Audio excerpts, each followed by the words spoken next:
apo në shtëpi. E çfarë dobi e kanë të vdekurit nga kjo? Në lidhje me vizitën e varrezave, se cilat janë ato veprime të cilat do duhet i bënte besimtari gjatë vizitës në varreza, themi se e drejta është që në këtë ta kemi shëmbëltyr praktikën e Muhamedit sallallahu alaihi wasallam.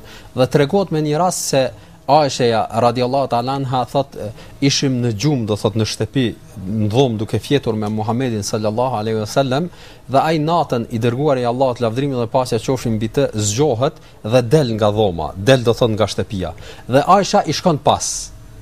Dhe varrezat ishin shumë afër shtëpisë së Muhamedit sallallahu alaihi wasallam, i shkon pas dhe e përcjell burrin e saj, edhe e sheh se si i dërguari i Allahut shkon deri te varrezat, rrin atje një kohë dhe kthehet. Dhe kur kthehet Aisha radiallahu ta'ala anha, hadithi është i gjatë, un po e shkurtoj, dhe aty e pyet Aisha radiallahu ta'ala anha, thot o i dërguar i Allahut, thot kur shkojmë në varreza, çfarë duhet të bëjmë? Atëherë Muhamedi sallallahu alaihi wasallam thot kur shkojsh në varreza dhe ti vizitojsh atë, atëherë thuaje lutjen Assalamu alaikum, do thot më ju dhon selam ja ahlet diyari.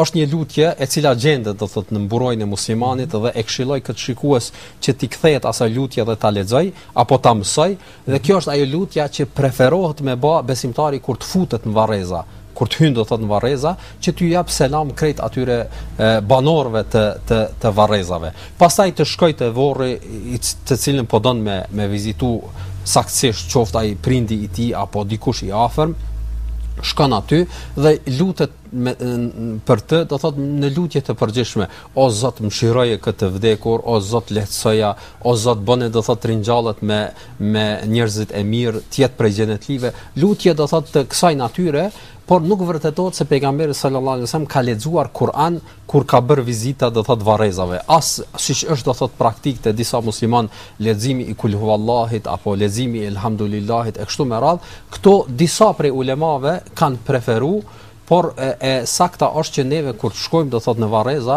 që në vend të leximit të Kur'anit të lexojmë do thot lutje të ndryshme, disa prej të cilave edhe i ceka pak më herët. Zoti i di më së miri. Nderuar Hoxh, shpresojmë që edhe sot kemi arritur të shohim disa kurreshte të reja të shikuesve tanë. Ju falenderoj për këtë.